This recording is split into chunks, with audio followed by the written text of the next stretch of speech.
तो हासनी जी दिल्ली से। राधे राधे। महाराज जी राधे राधे, आपके चरणों में कोटि कोटि प्रणाम। भगवान, मुझे भगवान में पूरा भरोसा है। मुझे कभी कभी परिस्थितियों से, लोगों से डर लगता है।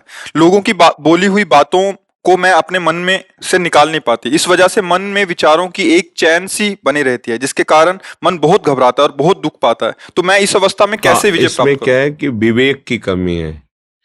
जो ये मन हमें बांधता है ना, ये कल्पनात्मक भी बांध सकता है, बिना किसी व्यक्ति वस्तु स्थान के भी। ये बिना किसी के भी ये भय की रचना कर सकता है अंदर ही अंदर। ये बिना किसी बात के भी बात रचना कर सकता। अगर ऐसा हो गया तो फिर तो जीना मुश्किल हो जाएगा। फिर क्या वो, मतलब आपको ऐसे विषाद में पैदा कर देगा जहां कोई अवसर नहीं विषाद का, वहां भी विषाद करा देगा, क्योंकि विवेक नहीं है। अगर विवेक है तो फट से काट देगा। जहां वो चैन बनाना चाहेगा ना, फट से काट देगा।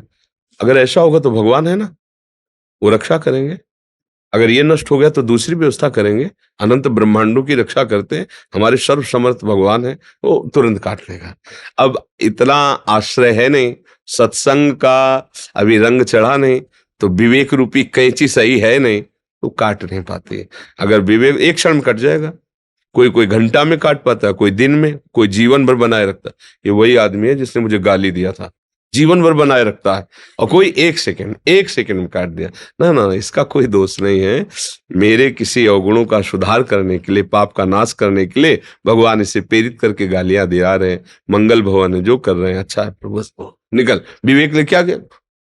और अगर विवेक नहीं, हमने तो कुछ बिगाड़ना नहीं था, इसने गाली दिया। कभी तो अवसर आएगा जब मिलोगी जिंदगी में, तो तुमने 10 दिए ना, 100 देंगे तुम्हें। अब वो पकड़े बैठा हुआ है। अब विवेक है तो एक सेकंड में काट दिया। तो ये जो चिंतन है, ये तभी सुधरेगा जब भगवत चिंतन हो। इसीलिए हम कह रहे हैं, सबको अगर सुख की चाह है तो नाम जप करो, दूसरा उपाय कोई नहीं है। ये तुम्हारे किसी के आशीर्वाद से, फल फूल देने से, जंतुर मंतुर बांधने से कुछ नहीं। राधा राधा राधा राधा, अच्छे आचरण करो। कोई भी तुम्हारे साथ जो प्रतिकूल व्यवहार कर रहा है, तो भगवान देख रहा है। जहां तक हो तहां तक अपनी बुद्धि से उससे बचने का उपाय करो। नहीं है तो ऐसे हो जाओ, हे भगवान आप देख लो, हम तो असमर्थ हैं, तो बहुत समर्थ हैं, वो सब देख लेंगे। भय क्यों करना है? अगर हम भय करते रहेंगे तो इसका मतलब भगवान का आश्रय नहीं है। भगवान के आश्रित में निर्भयता बढ़ती है कि यार हम अकेले जा रहे हैं, अगर कोई मिला मारा तो वही भगवान है ना, हमारी रक्षा कर लेंगे। और निश्चित आपने विश्वास किया है, भगवान रक्षा कर लेंगे। अगर कोई भारी से भारी समस्या है, तो भगवान के लिए कोई समस्या है क्या? तो बस, अगर भगवान का आपने आश्रय नहीं लिया तो सब समस्या ही समस्या है। जिसको हम पति कहते हैं, प्राण प्रिय कहते हैं, वैसी परिस्थितियों में उसकी बुद्धि हो जाती है कि अपने परिवार को जहर दे देता है। ऐसी परिस्थिति प्रकट हो जाती है कि जो प्रिय से प्रियजन है, वो संबंध विच्छेद कर लेते हैं।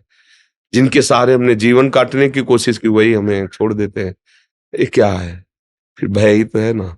अगर भगवान का आश्रय, सब में भगवान का भाव करो, तो अगर ऐसी स्थिति भी आएगी तो आपने भगवान को पकड़ा है। जैसे मीरा जी के पति राणा जी का शरीर पूरा हुआ, उनसे कहा आप अपना सुहाग उजाड़ो। नहीं, हमने इनके लिए सुहाग भरा ही नहीं था, ये तो श्री कृष्ण के लिए था। हमारे गिरधर अविनाशी, इसलिए मेरा सुहाग अविनाश। बस तो कोई, अब बिना भगवान के आश्रय, मेरी जो हृदय की बात और संतों की बात और शास्त्रों की बात, बिना भगवान के किसी को स्वप्न में भी सुख नहीं मिल सकता, पक्का समझ लो। अब चाहे आप उसे स्वीकार करें या ना स्वीकार करें, इसमें आप स्वतंत्र हो। भगवान ने भी आपको स्वतंत्र इस विषय में किया है। अगर आप स्वीकार करो तो ठीक है, ना स्वीकार करो तो दूसरा भी भाग है, वो तो स्वीकार करना ही होगा। अधर्म आचरण करोगे, उसका दंड मिलेगा आपको। यहाँ से लोक परलोक सब मिले, वो तो स्वीकार करने की जरूरत नहीं, तो मिलेगा ही। अगर इधर स्वीकार कर लिया तो वो नष्ट हो जाएगा और तुम्हें आनंद की प्राप्ति होगी। बस ये बात समझना है।